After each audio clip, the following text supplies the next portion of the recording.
오늘 이 새벽에 하나님께서 우리에게 주신 말씀은 열왕기하 21장부터 23장까지의 말씀 가운데 열왕기하 23장 말씀입니다. 열왕기하 23장 24절 말씀입니다. 열왕기하 23장 24절 말씀입니다. 열왕기하 말씀을 내일까지 한 번 더 보겠습니다. 내일 표시 한 번 더 해주시고 성경에 있는 줄로 표시 한 번 더 해주시고요.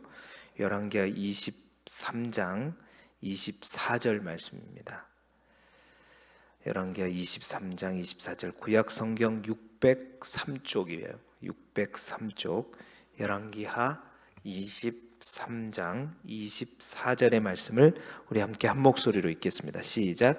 요시야가 또 유다 땅과 예루살렘에 보이는 신접한 자와 점쟁이와 드라빔과 우상과 모든 가증한 것을 다 제거하였으니 이는 대제사장 힐기야가 여호와의 성전에서 발견한 책에 기록된 율법의 말씀을 이루려 함이라. 아멘. 오늘은 열왕기하 21장부터 23장까지의 말씀으로 왕정 총결산 두 번째 말씀을 함께 나누도록 하겠습니다. 어제 읽었지만 다시 한번 48쪽에 있는 우리 포인트를 함께 읽도록 하겠습니다. 시작. 하나님께서 경고하셨던 왕정의 폐해가 명확히 드러나고 있는 가운데 500년 왕정을 총결산하는 시점이 다가옵니다. 아멘. 남유다의 14번째 왕인 므낫세 상상할 수 없는 악정에 대해서 아마 어제 설교를 듣고 또 아마 댁에서 아마 말씀을 읽으면서 이렇게 성전에까지 우상들이 이렇게 들어오게 하는 아주 일탈을 영적으로 완전히 일탈되어 버린 므낫세의 모습을 우리가 함께 볼 수 있었습니다. 그래서 남유다는 이제 거의 멸망의 낭떠러지로 북이스라엘과 함께 남유다까지도 이제 완전히 멸망의 낭떠러지 앞에 놓이게 되는 그런 상황을 이제 만나게 되었죠. 그리고 그 므낫세를 이은 아들 아몬도 2년 동안 통치했지만 똑같이 아버지를 따라서 하려고 했었죠. 그래서 완전히 아몬 때 그냥 남유다의 불은 완전히 꺼질 뻔했으나 하나님의 은혜로 사실 남유다에서 그럴 일은 별로 없었지만 북이스라엘에서 이런 일은 잦았지만 왕을 따르던 모시던 신복들이 어떻게 해요? 아몬을 왕궁에서 죽여버리잖아요. 그러니까 북이스라엘은 이런 반역과 테러가 이제 이런 일들이 잦았지만 남유다에서는 쉽게 있지 않았던 일이잖아요. 그러나 다행히 다른 어떤 왕가의 후손이 아닌 다른 사람을 왕으로 세운 것이 아니라 그의 아들 요시야가 8살에 이제 왕으로 등극하게 되었습니다. 그래서 어제는 그 요시야가 왕에 등극하면서 요시야 18년에 있었던 즉 요시야가 26살이 되었을 때 이제 성전 수리 작업을 하면서 대제사장 힐기야가 여호와의 성전에서 율법책을 발견하게 되고 그 율법책에 의거해서 요시야의 종교 개혁이 시작되었다고 말씀을 드렸는데 이제 오늘은 이제 그 요시야의 종교 개혁에 대해서 구체적으로 한번 살펴보기를 원합니다.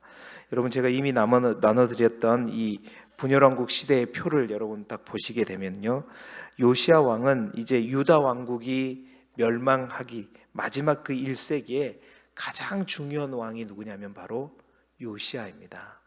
그래서 이제 이 요시야 왕 전후로 이제 요시야 왕 이후에 한 5년 있다가 바로 유다 왕은 이제 바벨론에 의해서 첫 번째 포로로 끌려가 버리거든요. 그러니까 이 요시야 왕 이 시대에 그 문서 선지자가 집중적으로 또 있어요. 그러니까 요시야 이 시대의 그 국내나 이 사회의 종교적인 어떤 상황들을 정확하게 제대로 알고 또한 대외적인 상황들을 배경을 잘 알아야 이제 나중에 이제 우리가 이제 열왕기가 끝나고 내일부터 바로 또 선지서로 가게 되는데 그 선지서를 제대로 우리가 이해를 할 수 있거든요. 그래서 이제 앞으로 이제 모든 선지자가 이제 포로 이후에를 빼놓고는 바로 이 요시야를 배경으로 하고 있기 때문에 제가 어제, 오늘 또 내일까지를 통해서 내일은 이제 요시야 때의 국외 정세에 대해서 이제 설명을 좀 자세하게 드리면서 하려고 하는데요. 이 요시야를 잘 알아볼 필요가 있습니다. 그래서 요시야가 이 종교 개혁도 사실은 요시야가 28살 때는 요시야 18년 때뿐만 아니라 요시야는 8살의 왕에 등극해 가지고요. 이제 우리가 나중에 보게 될 역대하 34장에 보게 되면 요시야 8년, 즉 요시야가 16살이 되었을 때 성경은 어떻게 기록하냐면 다윗의 하나님을 비로소 찾았다. 역대하 34장에 보면 요시야가 16살 때 어떻게 했냐면 다윗의 하나님을 찾았다라는 말은 이제 하나님 신앙, 여호와의 신앙을 제대로 깨닫게 되고 알게 되었다라는 겁니다. 그러고 나서 요시야 12년, 즉 요시야가 20살이 되었을 때 요시야가 첫 번째 종교 개혁을 사실은 단행합니다. 우리 열왕기하에는 그게 기록되어 있지 않지만 역대하 34장에 보게 되면 요시야가 첫 번째 종교 개혁을 단행하면서 아세라 목상과 아로새긴 우상들, 또 부어 만든 우상들을 제거하는 그 개혁을 단행하게 되지요. 그런데 사실은 이제 그걸 그래서 1차 요시야의 종교 개혁이라고 하는데 그 1차 종교 개혁이 그렇게 성공하지는 못했던 것 같아요.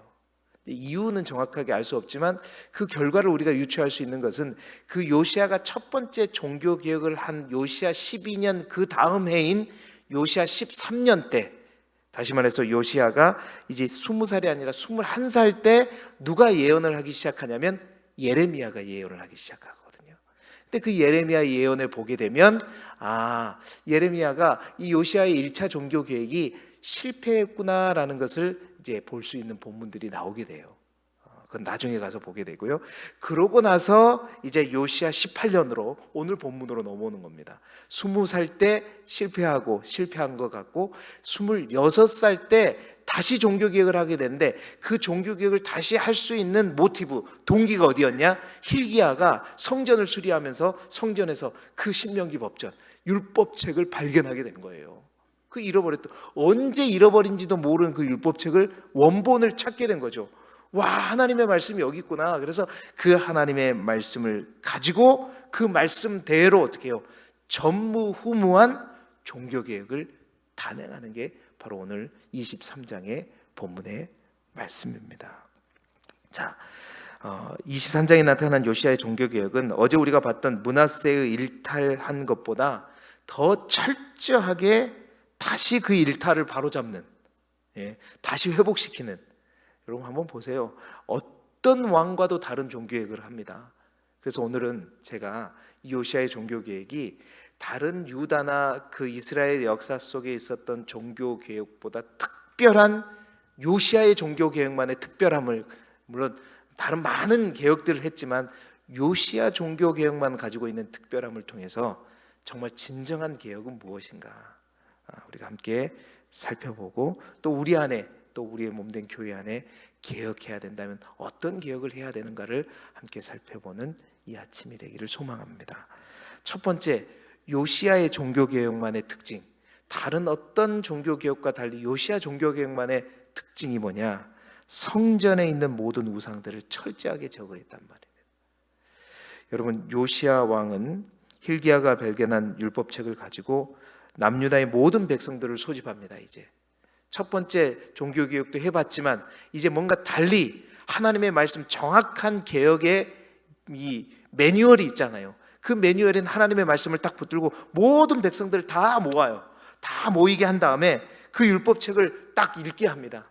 딱 읽게 한 후에, 그리고 나서 모든 백성들과 함께 오늘 본문 23장 3절의 말씀을 보게 되면 마음을 다하고 뜻을 다하여 여호와께 순종하고 그 계명과 법도와 율례를 지켜 이 책에 기록된 언약의 말씀을 지키겠다고 백성들과 함께 하나님 앞에 언약을 갱신하는 거예요.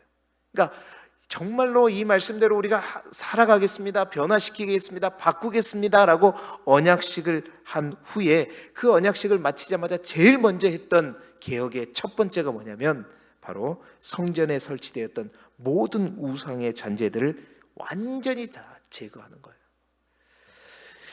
여러분, 이것이 다른 유다 왕들이 하지 않았던 그런 요시아만의 종교 개혁이었던 이유는 그동안 이렇게 성전에 우상이 이렇게 많이 들어와 본 적이 없었기 때문이에요.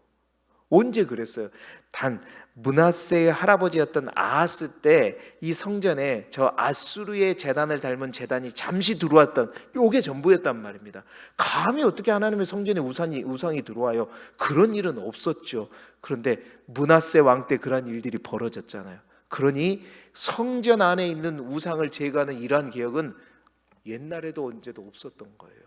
요시아 때만 있었던 것이란 말입니다. 그래서 23장 4절부터 7절까지 바로 그 성전을 깨끗이 하는 요시아의 개혁들이 소개되고 있는데 4절에 보십시오. 23장 4절에 여호와의 성전에 있던 바알과 아세라와 하늘의 일월 성신을 위해 만든 모든 그릇들을 어떻게 해요? 다 내다가 예루살렘 밖에서 불사르고 그 불사르고 난 그 다음을 베델에다가 치워버리는, 뿐만 아니라 6절에 보세요. 성전에 아세라상을 내다가 기드론 시내로 가져다가 불사르고 그것을 빻아서 가루로 만들고 평민의 모지에 뿌려버렸다. 뿐만 아니라 7절에 보세요. 성전 가운데 있는 남창의 집을 헐어버렸다. 또 그리고 그 남창 그곳은 여인이 아세라를 위하여 휘장을 짜는 그러한 처소였다. 그러니까 여호와의 성전에 있는 모든 우상의 잔재들을 싹 다 제거해버려. 제거하는 것도 여러분 보시게 되면 그냥 제거하는 것이 아니라 그것을 불에 밖으로 가져가서 불에 태워가지고 그 가루까지 빻아가지고 다른 곳에 버려버리든지 아니면 무덤에 같이 묻어버리든지. 여러분, 말씀에 의거한 요시아의 2차 종교개혁의 첫 번째 시작은 어디였냐? 성전 안에 하나님 아닌 모든 우상들을 다 제거했다. 이 사실을 보면서 우리가 다시 한번 성전이 얼마나 더럽혀졌는지 정말 다시 한번 우리가 보게 되잖아요. 그러니까 이 정도로 성전까지 더럽혀져 버렸으니 하나님의 영광이 떠날 수밖에 없죠. 그러니까 하나님의 영광이 떠나고 뿐만 아니라 하나님께서 이제 이 유다 또한 다 됐다 멸망시킬 수밖에 없는 그런 상황이 되어버린 것입니다. 여러분, 그렇습니다. 선민의 이스라엘 백성의 신앙과 삶의 중심인 그 성전이 더럽혀지고 또 그렇기 때문에 그 성전이 더 깨끗이 되지 않는 이상 진짜 종교개혁이란 불가능한 것. 누구보다도 요시아는 한 번의 종교개혁을 하면서 그것을 알았던 거예요. 아, 여기서부터 시작해야 되구나. 이것이 시작이구나. 여러분, 마찬가지입니다. 한 나라를 말씀으로 새롭게 하는 그 개혁의 시작은 어디에서부터 시작돼야 되는가? 오늘 우리에게 주는 분명한 메시지는 성전부터 깨끗이 해야 된다. 이 시대도 마찬가지입니다. 이 지역과 또 이 지역을 넘어 이 나라를 새롭게 하나님의 뜻에 맞게 개혁하기 위해서는 뭐가 제일 먼저 필요하느냐? 주님의 성전인 우리 그리스도인들이 우리 안에 있는 모든 우상의 잔재들을 어떻게 해요? 다 빼내요. 그게 빠지지 않고는 진정한 개혁이 될 수가 없어요. 또한 우리 교회, 하나님의 교회가 먼저 개혁되지 않고는 어떠한 개혁도 일어날 수 없어요. 이 지역을 변화시킨다? 이대로 뭐 아무도 우리 안에 있는 어떤 우상의 잔재들, 반하나님적인 모든 요소들이 제거되지 않는 한은 이 지역에 우리가 영적인 파도를 결코 일으킬 수 없어요. 그래서 항상 제가 새벽마다 우리가 함께 기도하자고 하는 것은 이 코로나19의 시대가 어떠한 시기냐, 우리가 비록 밖에 나가서 뭔가를 할 수는 없지만 이 시기만큼은 우리 안에 머물러 있지만 이 시기는 그래서 우리를 개혁하는 시기단 말이에요. 우리가 하나님의 말씀으로 기도가 능력이 되게 하고 말씀이 특기가 되게 함으로 예배가 정말 우리의 삶이 되게끔 해서 우리 자신을, 우리 안에 있는 모든 우상들을 다 빼어내고 우리가 하나님 앞에 먼저 준비되는 기간이 바로 이 기간이란 말이에요. 이게 되지 않는 한은 우리가 코로나가 끝난 다음에 전도 아니요, 어떠한 우리의 행함과 우리가 밖으로 나가고 막 사람들을 만날 수 있어도 변화와 진정한 개혁은 일어나지 않는다. 여러분, 이게 무슨 문제냐면 개혁의 주체냐 대상이냐 이런 말. 이 시대에 교회가 개혁되어 교회가 그만큼 문하세 시대처럼 어떤 우상의 온상이 되었기 때문이 아니라 이거는 개혁의 주체와 대상의 문제인 거예요. 여러분, 그렇습니다. 교회가 먼저 깨끗해져야 되는 이유는, 그리스도인이 먼저 깨끗해져야 되는 이유는 교회가 개혁의 대상이어서가 아니라 교회라고 하는 것이, 그리스도인이라고 하는 것이 개혁의 주체이기 때문이에요.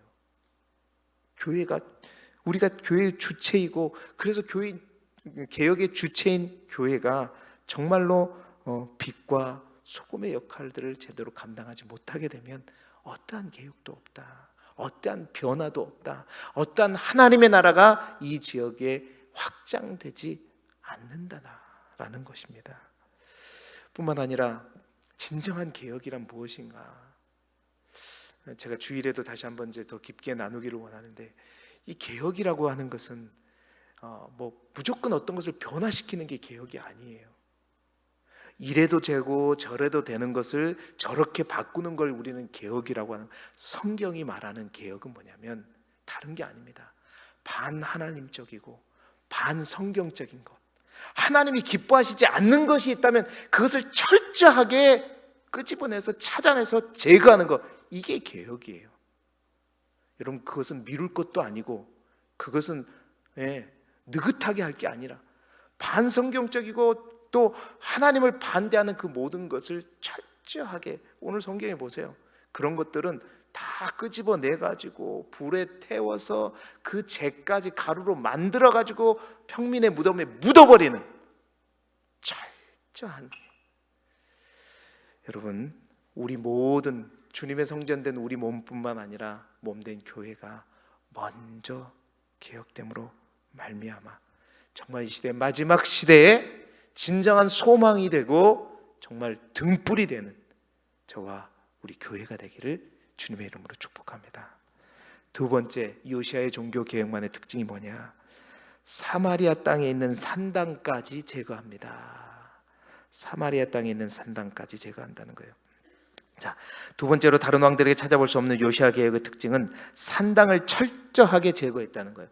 여러분, 우리가 산당에 대해서 옛날에 이제 제가 잠깐 언급한 적도 있지만 산당에 대해서 좀 더 자세히 우리가 알아볼 필요가 있어요. 산당은 이제 하나님의 중앙 성소인 성전이 아니라 그들이 살고 있는 어떤 산 꼭대기나 곳곳에 있는 어떤 이제 제사를 드리는 장소이죠. 이 산당의 역사는 뿌리가 깊습니다. 이스라엘에서 이 왕정 시대, 왕이 생긴 그런 시대가 열리기 전부터 사무엘 시대 때도 산당에서 하나님께 제사를 지냈다고 성경에는 기록이 되어 있지요. 자, 왜냐하면 성전이 건축이 되기 전까지 이스라엘 백성들이 가나안 땅에 이제 정착한 이후에 성막이 있었지만 그 성막이 너무 비좁기도 했었고, 이제 옛날처럼 모든 백성들이 함께 모여서 있을 때가 아니었잖아요. 지금은 가나안 곳곳에 정착되어서 여기저기로 다 백성들이 흩어져 있었는데 거리적인 문제도 있단 말이에요. 거리 문제도 있고 성막 자체도 너무나도 좁았기 때문에 그 산당에서 하나님께 제사를 드린다. 성막에서 제사를 다 드릴 수가 없었어요. 뿐만 아니라 그 성막 안에 있는 언약궤를, 블레셋과의 전쟁 속에서는 언약궤를 빼앗기기도 하면서 이 언약궤, 또 언약궤 안에 들어있던 어떤 그런 것들이 어디에 있는지도 모르고 제대로 관리가 되지를 않았단 말이에요. 그러다 보니까 이 성막 기능이 제대로 역할을 하지 못했어요. 그러다 보니까 산당에서의 제사를 한시적으로 일시적으로 허락을 하게 되었단 말입니다. 그래서 솔로몬이 1000번지를 드렸던 것도 산당 중에서 제일 큰 산당에서 드렸다고 성경은 기록하잖아요. 그런데 하나님의 성전이 예루살렘에 지어지기 시작하면서 신명기 12장에 있는 말씀대로 중앙성소 사상, 왜 예루살렘 성전에서만 예배를 드리고 제사를 드려야 되느냐? 그래야 유일한 여호와 유일신 신앙이 만들어지기 때문이에요. 성전에서, 그런데 그 성전 신앙이, 성전에서 예배가 집중적으로 드려지지 않고 산당에서 드려지다 보니까 이 산당에서 하나님을 제사하면서 처음 시작했다가 그 하나님뿐만 아니라 다른 우상들도, 여러분 북이스라엘의 여로보암이 베델과 단에다가 산당을 지어가지고 금송아지를 만들었을 때 처음에는 나쁜 목적이었어요? 아니었잖아요.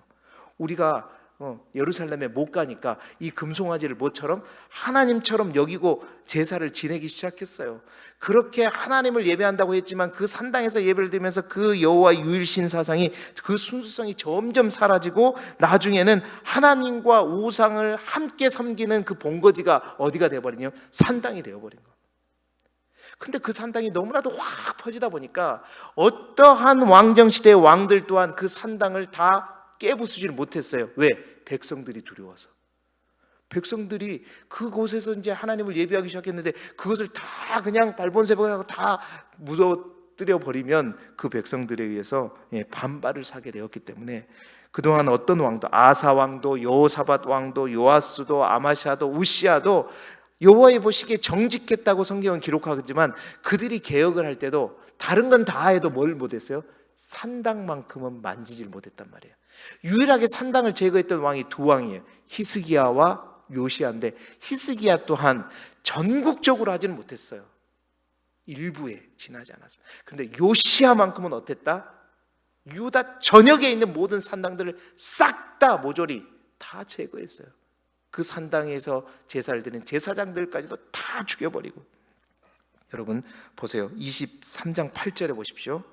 또 유다 각 성읍에서 제사장들이 분향하던 산당을 게바에서부터 브엘사바까지. 게바에서 브엘사바는 뭐냐면 남유다의 남쪽 끝 북쪽 끝입니다. 그러니까 남유다 전역에 있는 모든 유다 성읍에 있는 이 산당들을 다 제거해버리고 더럽게 해버리고 헐어버렸다라고 성경은 기록하고 있어요. 뿐만 아니라 그 산당 제거가 어디까지 가느냐, 23장 15절에 보십시오. 북이스라엘 땅에 여로보암이 베델에 세운 제단과 산당을 헐고 불사르고 아세라 목상까지 불사르죠. 23장 19절에 보세요. 전에 이스라엘 여러 왕이 세웠던 사마리아 각 성읍에 있는 산당을 어떻게 했다? 제거했다. 그 제사장들까지 죽여버렸다. 여러분 남유다 자기 나라 땅에 있는 산당뿐만 아니라 요시야는 이미 멸망되어 버린 어디? 저 북이스라엘 땅에 있는 산당까지 쫓아가가지고 어떻게 해요? 거기에는 모든 산당까지 다 제거해버려요. 이미 멸망당한 북이스라엘 땅 사마리아까지 가가지고요. 여러분 요시야의 개혁은 그만큼 철저했다는 겁니다. 다시 한번 말씀드리지만 1차 종교개혁에 어떠한 사연이 있었는지는 모르겠으나 그만큼 남유다 전역뿐만 아니라 북이스라엘까지 사마리아까지 가서 다 제거해버렸다는 거죠. 여러분 그렇습니다. 개혁이란 그런 거예요. 반하나님적인 반성경적인 요소에 대해서는 이렇듯 철저해야 된다. 그 씨를 남겨두면 안 된다는 거예요. 왜? 남겨두면 마치 작은 누룩이 온 밀가루 반죽을 부풀리듯이 이 정도는 되겠지, 요거는 좀 남겨둬도 되겠지 하면 그것으로부터 부풀어서 다시 원상복귀가 되어버린단 말입니다. 요시야는 무엇보다도 그것을 알았고 그래서 철저하게 말씀 중심으로 하나님의 말씀과 하나님의 뜻에 위반되고 빗나가는 어떠한 것은, 그것이 무엇이든 그것이 어디든 또 그것이 누구인지 간에 철저하게 제거했다. 그렇습니다. 데살로니가전서 5장 22절에는 이렇게 얘기하죠. 악은 어떤 모양이라도 어떻게 하라 그랬죠? 버려라. 남겨두면 어떤 모양이라도 악은 어떻게 버리라라고 사도 바울은 얘기하죠. 우리 안에 있는 영적인 개혁도 마찬가지입니다. 여지를 두면 안 돼요. 정말 진정한 개혁을 원하고 진정으로 우리가 변화되기를 원한다면 완전히 제거해야 돼요. 완전히. 결코 죄에 대해서는, 어둠에 대해서는 인자하면 안 된다는 겁니다. 우리 안에 있는 모든 것들을 요시야처럼 철저하게 제거하는 우리 모두가 되기를 주님의 이름으로 축복합니다. 마지막 세 번째로 요시아의 종교개혁만의 또 다른 하나의 특징은 뭐냐면 온전한 유월절을 지켰다는 겁니다. 다른 어떤 왕들의 유월절 준수와 달랐다고 성경은 기록하고 있어요. 23장 22절에 보시게 되면 사사가 이스라엘을 다스리던 시대부터 이스라엘 여러 왕의 시대와 유다 여러 왕의 시대에 이렇게 유월절을 지킨 일이 있었다 없었다? 없었다. 여러분 기억하시나요? 여호수아가 이스라엘 백성들 데리고 길갈이라고 하는 가나안 땅에 처음에 들어왔을 때 그 길갈에서 유월절을 지켰잖아요. 그 유월절을 지킨 이후로 뭐 공식적으로 유월절을 제대로 지켰다, 유월절을 지켰다 이런 언급은 성경에 없어요. 그냥 솔로몬 때 각종 절기를 지켰다라는 성경 말씀은 있지만 이 유월절을 지켰다라는 말은 없단 말이에요. 그런데 히스기야 왕 때 그 유월절을 지켰다는 말이 있어요. 역대하에 보게 돼요. 근데 히스기야 때 유월절은 어땠냐면 1월달이 유월달인데 1월달에 지키지 않고 2월달에 지켰고 그 유월절조차도 모든 백성들이 다 함께 지키지 못했다라고 기억해요. 그러니까 온전한 유월절을 제대로 된 날짜에 모든 백성들이 함께 지켰던 유월절이 뭐냐? 바로 요시아가 했던 유월절이라는 거예요. 23장 21절에 보세요. 왕이 뭇 백성에게 명령하여 이르되 이 언약책에 기록된 대로 너희의 하나님 여호와를 위하여 뭘 지켜라? 유월절을 지키라. 여러분 유월절은 하루였죠. 그러나 유월절 이후에 바로 이어지는 게 뭐냐? 무교절이에요. 결국 유월절은 그래서 무교절과 함께 일주일이 지켜진단 말입니다. 그 유월절이라는 게 뭐예요? 뭘 기념하는 거죠? 이스라엘 백성을 하나님께서 출애굽시켰던 그 날을 기념하는 게 바로 유월절 아닙니까? 그러니까 유월절을 지킨다는 것은 그들의 믿음의 신앙의 중심에 누구? 하나님을 둔다는 거였어요. 철저하게 하나님 중심, 철저하게 예수 그리스도를 중심으로 뭔가 주님의 보혈로 뭔가 그 나라가 그 민족이 구원받았다는 사실을 다시 한번 기억하고 새롭게 하는 그 기억의 날이 뭐냐면 유월절이었습니다.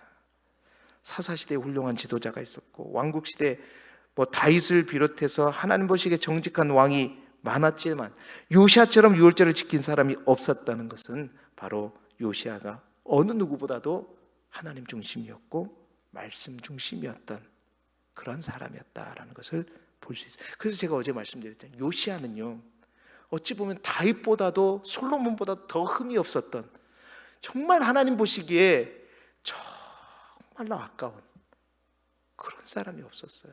요시아는요. 그래서 꺼져가는 유다의 등불을 잠시나마 빛나게 할 수 있었던 왕이 누구냐면 바로 요시아였습니다. 요시아였어요. 그렇습니다. 주님의 몸된 교회를 바로 세울 수 있는 사람은 누구냐? 능력이 많고 재주가 많은 사람이 아니라 어떤 돈이 많고 어떤 일을 잘하는 사람이 아니라 철저하게 요시아처럼 하나님 중심이고 말씀 중심이고 그리스도 중심인 사람, 그 중심이 먼저 잡히고 그런 사람이 일도 잘하고 재주도 좋고 돈도 많고 또 능력이 있으면 더 좋겠죠. 그러나 가장 우선은 뭐가 중심이냐? 유월절이 중심이 된 것처럼 주의 말씀과 하나님 중심으로 살아가는 사람이다. 교회는 그리스도의 몸인 줄 믿습니다. 그 몸의 머리는 예수 그리스도예요. 그렇다면 교회의 중심이 예수 그리스도가 되는 것은 너무나도 당연한데 이 시대에 많은 교회들이 그것이 잘 안 되잖아요. 교회의 주인이 주님이 아니라 목회자가 되고 교회의 어떤 지도자가 중심이 될 때 반드시 그 교회는 문제가 생기는 겁니다. 교회의 주인은 하나님이신 줄 믿습니다. 정말 간절히 기도하고 우리가 간구해야 될 것은 우리 교회가 어떤 사람의 뜻에 의해서 주관되는 것이 아니라 하나님의 뜻, 말씀대로 또한 하나님의 성령께서 인도하시는 대로 세워져가는 교회가 될 수 있기를 축원합니다. 이제 말씀을 마무리하겠는데요. 좀 무거운 주제인 것 같지만 반드시 필요한 말씀인 것 같아요. 요시아의 종교개혁은 그렇습니다. 진정한 교회 개혁의 모범과도 같은 것이다.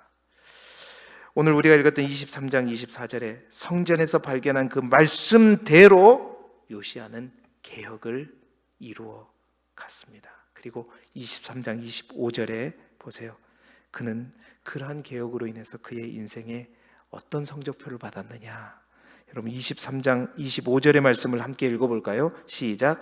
요시야와 같이 마음을 다하며 뜻을 다하며 힘을 다하여 모세의 모든 율법을 따라 여호와께로 돌이킨 왕은 요시야 전에도 없었고 후에도 그와 같은 자가 없었더라.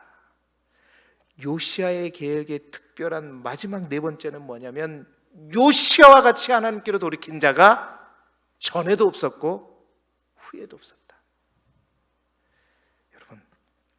여러분 학교 다닐 때 성적 잘 받았어요? 네. 수가 수두룩 복잡했어요? 아니죠? 인생의 성적표는 수가 수두룩 벅적하기를 소망합니다. 정말로 하나님 보시기에 이 사람의 인생은 전에도 없었고 후에도 없었다. 공부는 못해도 하나님 앞에 인생의 성적표는 그렇게 받을 수 있지 않습니까? 그러한 목사가 되고 그러한 권사, 그러한 장로, 그러한 집사, 그러한 성도가 될 수 있습니다.